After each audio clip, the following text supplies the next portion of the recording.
Olá, seja muito bem-vindo. Este é o SOS Convida, o seu programa semanal que leva até você e a sua família as dicas e orientações a respeito da saúde e do bem-estar. O tema do SOS Convida de hoje é doença de Alzheimer. E para falarmos sobre isso, nós estamos tendo a honra de receber aqui no SOS Convida a doutora Nayara. A doutora Nayara Gonçalves, ela é médica, geriatra e paliativista. Doutora Nayara, seja muito bem-vinda, é um prazer conversar com você, você vai abrilhantar o nosso programa de hoje. Obrigada, Patrícia, o prazer é todo meu de vir aqui falar de um tema tão importante que a gente tem que desmistificar e falar cada vez mais sobre esse assunto. Isso, e tem um dado muito importante da Organização Mundial de Saúde que ela estima que o número de pacientes com Alzheimer tende a dobrar até o ano de 2030 e triplicar até 2050. No Brasil, a possibilidade de que existam cerca de 1,2 milhões de pessoas com a doença, ressalta-se que a maior parte das pessoas com Alzheimer ainda não recebeu o diagnóstico médico e nem o tratamento necessário, né, doutora Nayara? Exatamente. Então eu vou te fazer a primeira pergunta. Eu gostaria que você explicasse para nós o que é a doença de Alzheimer. Certo, então vamos conversar primeiro explicando o que é a doença de Alzheimer, como ela causa, o que é essa doença, né?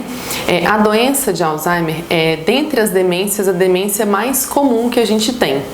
A gente tem uma gama de possibilidades de síndromes demenciais e a doença de Alzheimer é a principal delas. Ela é responsável por 70% das causas de demência em todo o mundo. Então, praticamente quando a gente fala demência, Alzheimer é quase a mesma coisa, porque ela é a principal causa. E a doença de Alzheimer ela é uma doença do cérebro, uma doença neurodegenerativa, ou seja, as células do cérebro vão se destruindo aos poucos por vários fatores fisiopatológicos. E com essa destruição das células cerebrais, essa neurodegeneração é uma doença que vai acarretar piora cognitiva e piora funcional desse paciente, porque é uma doença irreversível e progressiva. Então, é uma doença que vai piorando esse paciente, tanto do ponto de vista da memória, do comportamento, quanto da sua funcionalidade, capacidade de sair de casa sozinho, mexer nas próprias finanças. Então, é uma doença que o curso natural dela é esse paciente ir piorando ao longo do tempo em relação à sua funcionalidade. E doutora Nayara, existe uma explicação para esses números tão altos de pessoas com a doença de Alzheimer? Sim, você até falou na introdução que a gente vai ter um número aí muito mais aumentado em 2030. Sim. E se a gente considera a nossa pirâmide de crescimento mesmo da população brasileira, vamos falar do Brasil, a gente já está vendo há muito tempo uma inversão dessa pirâmide. Então, a proposta em 2060, mais ou menos, é a gente ter mais idosos do que jovens. E um dos principais fatores de risco para o Alzheimer é a idade. É um fator de risco não modificável. Então, quanto mais idoso, mais chances de ter a doença. Então, a gente está tendo uma população mais envelhecida. Então, a gente está vendo essa doença cada vez mais prevalente. O povo brasileiro ele tem vivido mais tempo. Vivido mais tempo. E a gente vê que essa expectativa de vida, cada ano que passa, aumenta mais, né? 70 e pouco, 76 anos. Essa é a expectativa média, né? A gente tem visto aí muitos idosos chegar aos 90 anos, sim, né? Isso. E outra pergunta muito importante, quais são os principais sintomas da doença de Alzheimer? Sim, quando a gente fala de Alzheimer, o principal sintoma que os familiares chegam no consultório falando é a perda da memória, né? Tá perdendo a memória, tá ficando confuso, não sabe que dia é hoje, às vezes já não tá reconhecendo o familiar. Mas nem sempre é só a memória que é afetada. A gente tem vários domínios cognitivos que são afetados na demência por Alzheimer. Um deles é a memória, aquele que fica franco pra gente, que ele está esquecendo, confuso, não sabe que ano que é, quem que é o presidente do Brasil, por exemplo. Mas tem outras características afetadas, como, por exemplo, a capacidade no juízo e no raciocínio. Então, é aquele paciente que não consegue mais resolver problemas do dia a dia mesmo, assim, uma intercorrência que teve no dia dia a dia, uma luz que apagou, ter que ligar para a CEMIG para poder ligar, resolver um problema, ele já não consegue mais resolver problemas. Ele tem dificuldade no juízo crítico, então às vezes é um paciente que vai na padaria com uma camisola, que talvez é uma camisola que ela jamais sairia de casa, mas ela perde aquele juízo crítico de sair de casa, talvez com uma roupa inadequada, vamos dizer assim. Então a gente pode ter perda da memória, perda do juízo crítico, do raciocínio e do comportamento. Eles podem ter comportamentos muito alterados, então ficar extremamente agitado, agressivo, compulsivo com algumas coisas. Então não é só a memória, tem muita coisa que pode alterar no Alzheimer. Eles podem ficar mais infantis, por exemplo? Infantilizados? Até que, na verdade, o que acontece muito é que a gente infantiliza muito esses idosos, né? E a gente acaba chamando eles no diminutivo. Muitos filhos é uma forma de carinho, mas é uma forma de infantilizar. Meu neném, meu bebezinho, quando eles já estão na cama, acamados.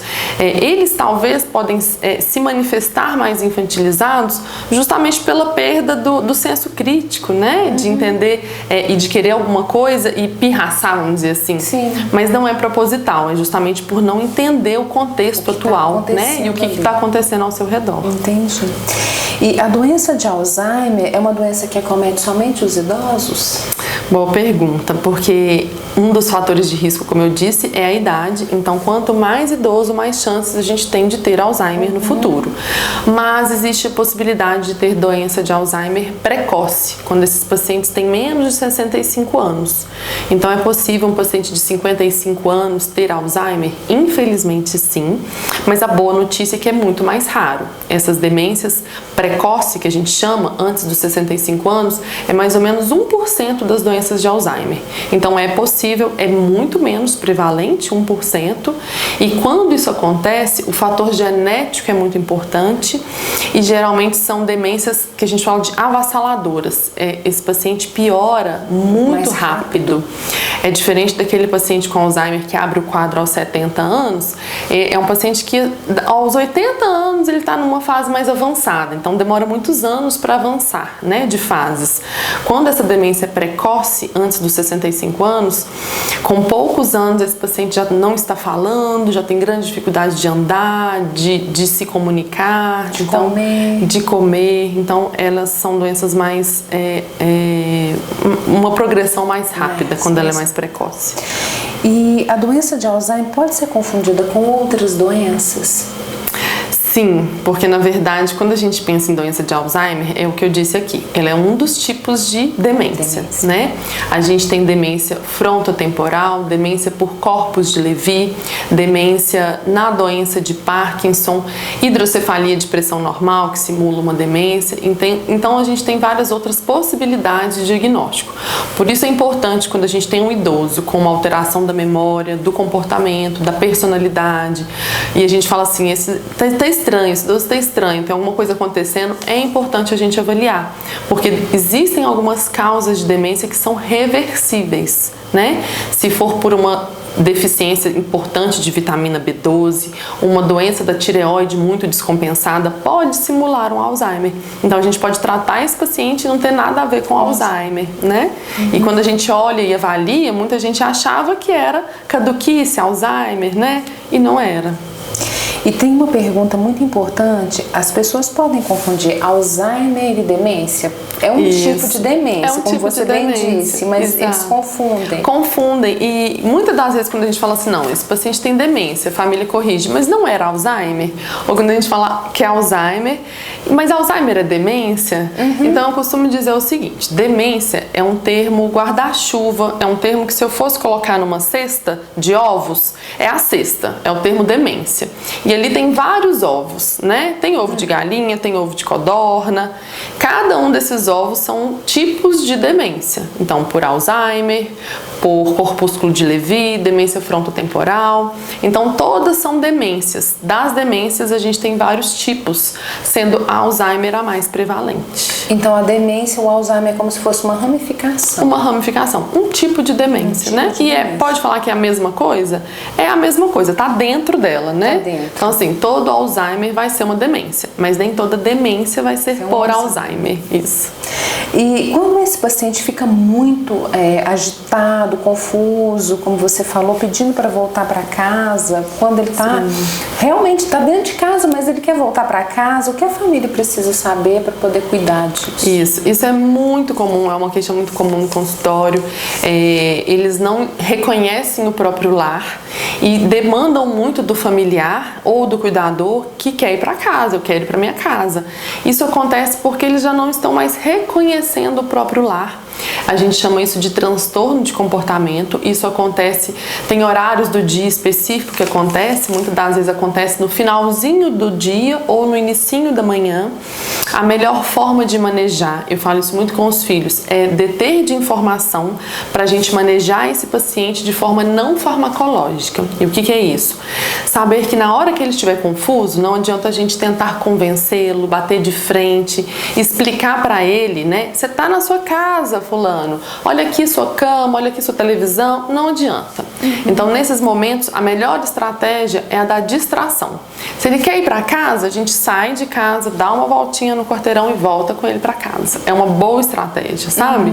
Às vezes de sair no quintal, mexer na horta, distrair com outra atividade, ele já esquece que ele estava confuso, querendo ir para casa. E aí aquilo passa. Então eu falo muito que não adianta a gente bater de frente, mesmo que a gente não concorde com a confusão dele, a gente tem que entender que na cabeça desse idoso com Alzheimer é um tanto de fio desencapado, embolado, é uma confusão na cabeça dele. Nós não temos a doença, então a gente tem que usar de toda a nossa criatividade pra gente tentar passar por esses perrengues, né, do dia a dia. Perrengues e também de uma forma bem criativa e simples, porque dar uma voltinha no quarteirão e voltar pra casa e vai achar que realmente muitas das vezes resolve. Muitas das vezes resolve. E, doutora Nayara, nós estamos finalizando o nosso programa, mas o tema Alzheimer é um tema que a gente precisa falar bem, né? Muito extenso, né? Então, para a gente entender melhor, eu gostaria de convidá-la para que nós pudéssemos conversar no próximo programa na semana que vem, para a gente adentrar mais a esse tema, para explicar melhor para o telespectador. Aí eu gostaria de saber se você aceita o convite para estar aqui novamente na próxima semana. Como é que a gente nega? Aceito sim, com certeza, bom. Pode deixar. Que bom. E para você que nos acompanhou até aqui, eu e a doutora Nayara deixamos o nosso abraço e te esperamos na próxima semana. Um beijo e até lá, fique com Deus.